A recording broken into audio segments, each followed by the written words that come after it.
2026 விஜய் ஆட்சி பிடிப்பாரா அப்படிங்கிறதா பிரதான கேள்வி. நம்ம பல விடயங்களை பல பிரிவுகளாக பிரித்து பல்வேறு கேள்விகள் மூலமாக மக்களுடைய என்ன ஓட்டங்கள் என்ன அப்படிங்கிறத பார்த்தோம்.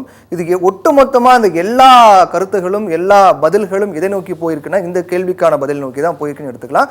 அந்த வகையில் 2026 ஆட்சி பிடிப்பாரா விஜய் என்று கேட்கப்பட்ட கேள்விக்கு ஆம் இல்லை கருத்தில்லை என 3 ஆப்ஷன் கொடுத்திருந்தோம். அதில் 2026 விஜய் ஆட்சி பிடிப்பார் என்று 38 விழுக்காடு மக்கள் கருத்து தெரிவிச்சிருக்காங்க.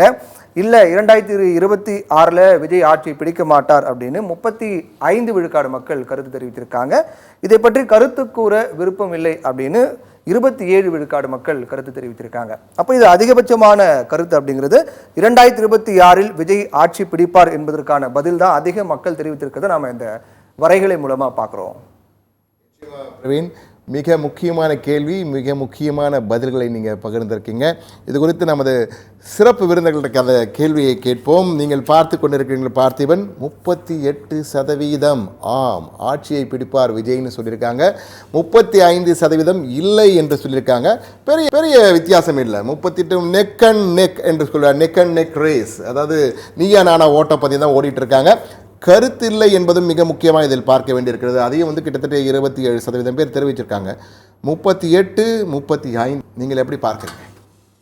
இது எப்படி பார்க்கணுன்னா, ஆட்சியை பிடிப்பாரா விஜய் அப்படின்றத விட விஜய் ஆட்சியை பிடிக்கணும்னு ஆசைப்படுறவங்க 38% பேர்.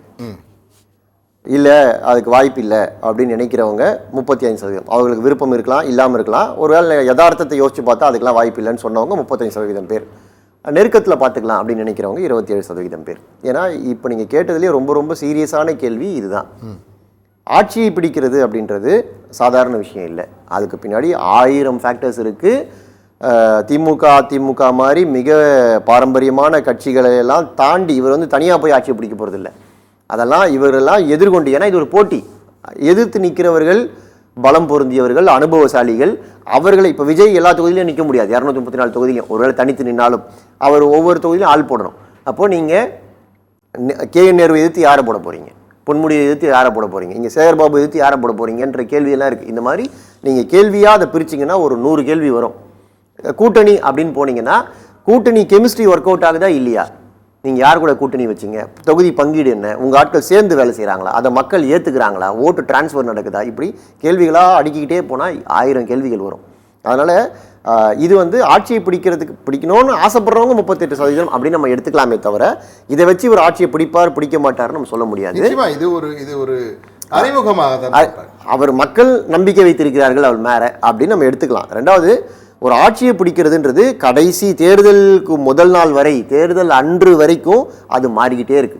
கூட்டணிகள் அமைக்கும் போது ஒரு மூடு ஒன்று ஃபார்ம் ஆகும். ஏன்னா இந்த கூட்டணி இங்கே போயிடுச்சு, அதனால ஓட்டு போடலாம் நேற்று வரைக்கும் நினைச்சவன் இவங்க கூட போய் கூட்டணி சேர்ந்துட்டாங்களே, இவங்களுக்கு போட வேணாம் அப்படின்னு போட மாட்டான்.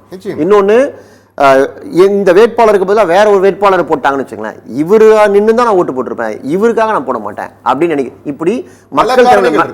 அதனால தான் கடைசி 48 மணி நேரம் மக்களை டிஸ்டர்ப் பண்ணாதீங்க, பிரச்சாரம் பண்ணாதீங்கன்னு சொல்றது. நீங்கள் சொன்ன எல்லாத்தையும் அவர்கள் சீர்தூக்கி பார்த்து ஆராய்ந்து அதுக்கப்புறம் அவங்க ஒரு முடிவுக்கு வரட்டும் அப்படின்னு. அதனால அந்த 48 மணி நேரம் ரொம்ப ரொம்ப குரூஷியல். அதனால இது இன்னைக்கு அவர்களுடைய ஆசையை வெளிப்படுத்தக்கூடிய ஒரு கார்டாக இது எடுத்துக்கலாம். கண்ணன், உங்கள் பார்வை. ஏன்னா இது டக்குன்னு பார்த்தோன்னா விஜய் ரசிகர்கள்லாம் சந்தோஷப்பட்டு ஆட்சியை பிடிச்சிட்டோன்னு சொல்லுவாங்க.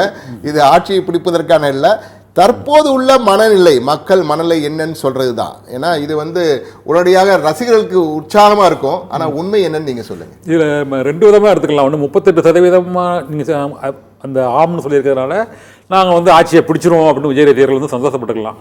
ஆனால் இன்னொன்று பார்க்கணும், அதில் அங்கே ஒரு 60% எதிர்ப்பு தெரிவிக்கிறாங்க.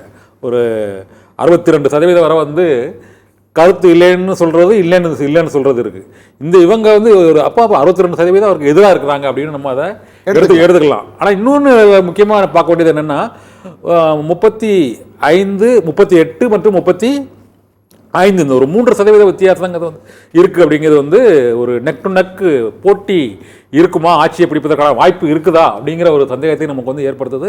இந்த கருத்துலேன்னு 27% சொல்லியிருக்காங்களா, இல்லை ஒரு பாதி பேர் அங்கே டிரான்ஸ்ஃபர் ஆச்சுன்னா ஒரு விஜய் ரசிகர்கள் சந்தோஷப்படலாம். முக்கியமா நம்ம இந்த சர்வேல மக்களுக்கு மட்டும் இல்ல, உங்களுக்கு நான் சொல்ல கடமைப்பட்டிருக்கேன். இது விஜய் தொடர்பான செயல்பாடுகளை வைத்து நடத்தப்பட்ட ஒரு சர்வே.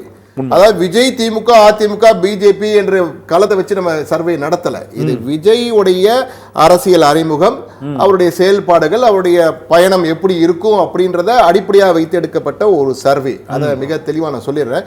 ஏன்னா நிறைய பேர் வந்து என்ன நினைச்சிருவாங்க, இது திமுக அதிமுக பாஜகவோட வைத்து இது எடுத்த ஒரு சர்வே என்று. அப்படி அல்ல. இந்த சர்வே என்பது மிக தெளிவாக நாங்கள் நேயர்களுக்கு சொல்ல கடமைப்பட்டிருக்கிறோம். ஆனால் மிக முக்கியமாக பார்க்க வேண்டியது, ஆம் என்று விஜயுடைய ரசிகர்கள் உற்சாகப்படுவார்கள். ஆனால் உண்மை நிலவரத்தில் நீங்கள் சொன்னது போல 35, 27 வந்து எப்படி வேணா சாயலாம், இப்படியும் போகலாம் அப்படியும் போகலாம். ஆனால் 38, 35 பெரிய வித்தியாசம் இல்லை. ஆனால் இந்த 38 ஆரம்பித்த 2 மாதங்களுக்குள்ள 38 வருது என்பது ஒரு சிக்னிஃபிகண்ட் ஃபிகர் நான் பார்க்குறேன். பார்த்திபன், உங்கள் கருத்து என்ன பார்த்திபன்? ஆமாம், அது சிக்னிஃபிகண்ட் ஃபிகர் தான். அவர் மேலே வந்து பெரிய வெறுப்போ, இவர் அரசியல் வந்து என்ன செஞ்சிட போறாருன்ற அவநம்பிக்கையோ மக்களுக்கு பெருசா இல்லை. அவநம்பிக்கை இல்லை, ஒரு நம்பிக்கை இருக்கு. அவருடைய செயல்பாடுகளை பொறுத்து தான் அந்த நம்பிக்கை கூடுதா குறையுதா அப்படின்றது அமையும்.